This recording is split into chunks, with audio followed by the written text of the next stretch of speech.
Hello les amis, j'espère que vous allez bien. Ça fait trop longtemps que je n'ai pas fait de vidéo comme ça. Je suis très contente de vous retrouver. Petite annonce assez importante avant de commencer la vidéo. Les nouvelles vidéos ne seront plus mises en ligne le vendredi à 20 h, mais maintenant c'est dimanche à 20 h 30. Pourquoi? Parce que je vais adopter dans quelques jours un nouveau rythme de travail et je ne pourrai plus avoir autant de temps la semaine, les soirs, pour travailler sur la vidéo de la semaine. Il faut que j'ai le week-end pour pouvoir monter la vidéo. Donc les nouvelles vidéos seront maintenant tous les dimanches à 20 h 30. Pour beaucoup d'entre nous, en septembre, c'est la rentrée, qu'elle soit scolaire ou au niveau du travail. Nous reprenons des habitudes, nous re-rentrons dans une vie un peu plus cadrée. Les vacances sont finies. Je sais que c'est pas pour tout le monde. Beaucoup de personnes partent en septembre. Cette vidéo sera donc pour octobre, pour ceux qui ont leur congé en septembre. Mais je pense qu'il est important que je puisse vous encourager au travers de cette vidéo à prendre de nouvelles bonnes habitudes et à vous motiver pour cette rentrée, pour cette nouvelle saison aussi qui commence. Il y avait un verset qui est venu sur mon cœur lorsque je préparais cette vidéo, c'est Josué 1 à verset 3 qui dit « Tout lieu que foulera la plante de votre pied, je vous le donne, comme je l'ai donné à Moïse. L'Éternel te garde à ton départ et à ton arrivée. » Et la saison dans laquelle nous rentrons, peu importe si c'est un travail que nous avons depuis des années, si c'est un nouveau job, une nouvelle école, peu importe, c'est une nouvelle saison et je me réjouis de ce que le Seigneur va faire avec nous. Partout où nous allons en tant qu'enfants de Dieu, la terre que nous avons, nous la possédons, ne la possédons pas physiquement, mais spirituellement. Nous faisons régner le nom de Jésus-Christ, le sang de Jésus-Christ qui coule sur ce lieu. Et aucun autre esprit, aucun autre idole, aucun autre Dieu ne peut régner si ce n'est Jésus-Christ. Prendre de bonnes habitudes dans sa foi et dans sa relation avec le Seigneur. Pour beaucoup d'entre nous, peut-être comme c'était les vacances, on s'est dit vas-y c'est bon, je peux relâcher la pression, ça va, c'est pas très grave. Si je prie un petit peu moins, si je lis un peu moins et puis je suis avec les copains, alors c'est un peu plus difficile d'avoir ces temps d'intimité avec Dieu. Mais c'est la rentrée.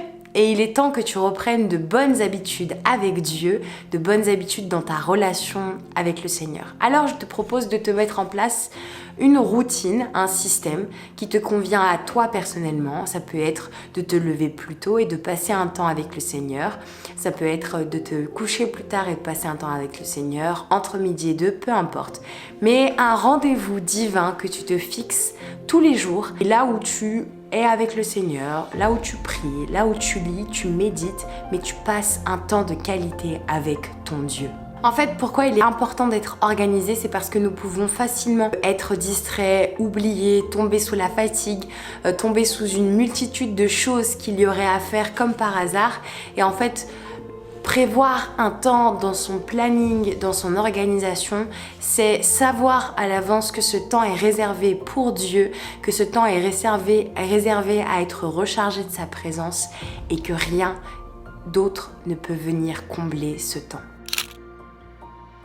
Le deuxième, c'est être organisé. Il est important de ne pas se laisser surcharger, déborder par le temps, mais d'organiser son temps correctement. Paul nous dira « rachetez le temps car les jours sont mauvais ». Alors, il faut répartir le temps équitablement. Vous ne pouvez pas passer des heures et des heures sur votre téléphone et puis des heures et des heures au travail et en train de dormir parce que vous allez simplement crouler. Votre foi ne va pas supporter ce rythme de vie. Vous devez aussi prendre le temps de se reposer, de vous reposer, de ne pas vous surcharger. Bref, vous organisez correctement pour que chaque chose dans votre vie soit équilibrée. Dieu est un Dieu d'équilibre. Et nous devons aussi être équilibrés en toutes choses. Les extrêmes ne font jamais bon ménage. Les extrêmes et la surcharge de travail ne fait pas bon ménage. Et être flemmard et faire de la procrastination sans cesse ne fait pas bon ménage non plus. C'est pourquoi il faut être organisé. Amen. Nous ne devons pas oublier que la première évangélisation se fait au quotidien, sur notre lieu de travail, avec nos collègues, ou bien à l'école, peu importe le lieu que nous fréquentons, nous sommes par notre comportement, par notre joie, par la lumière qui se dégage de nous, les témoins de Jésus-Christ. Et nous ne pouvons pas laisser ces opportunités, ces âmes à qui ça sera peut-être la seule fois de leur vie qu'on leur parlera de Christ, nous ne pouvons pas laisser ces opportunités nous filer entre les doigts. C'est pourquoi il est important qu'un chrétien se comporte de manière parfaite, c'est-à-dire qu'il soit irréprochable dans son travail, qu'il s'investisse dans ce que l'on lui demande, qu'il y mette tout son cœur, qu'il fasse les choses correctement, qu'il ne soit pas dans les commérages, ni le bavardage, ni les choses qui peuvent finalement n'édifier en rien. C'est ce que Psaume 1 nous dira, ne t'assois pas à la table des moqueurs, mais qu'il soit rempli des fruits de l'esprit, que la joie l'accompagne, que la bonne humeur l'accompagne aussi, qu'il puisse être toujours à l'heure, toujours propre, irréprochable et jamais sans broncher. Paul exhorte par des lettres et des lettres et il parle de ce rapport au travail et du fait que nous sommes soumis au Maître qui est Dieu et que on ne fait finalement pas les choses parce que les hommes nous voient, mais parce que nous sommes soumis au Créateur et que lui, il sait toutes choses. Il sait pourquoi il vous a placé dans ce travail. Et même si c'est difficile, même si parfois vous passez des périodes extrêmement compliquées parce que ça ne se passe pas bien avec les autres, priez et intercédez. Dieu sait pourquoi il vous a mis à cet endroit. Dieu sait pourquoi vous êtes dans cette école. Dieu sait pourquoi vous avez ces camarades-là. Ce n'est pas un hasard. Dieu a planifié toutes choses. Il ne nous a pas abandonnés. Il sait que vous êtes là-bas. Vous êtes là-bas en mission. Votre but n'est pas de vous faire de nouveaux amis. Votre but n'est pas de vous fondre dans la masse. Votre but est de par votre témoignage, parce que vous dégagez, être la lumière du monde, un témoin de Jésus-Christ.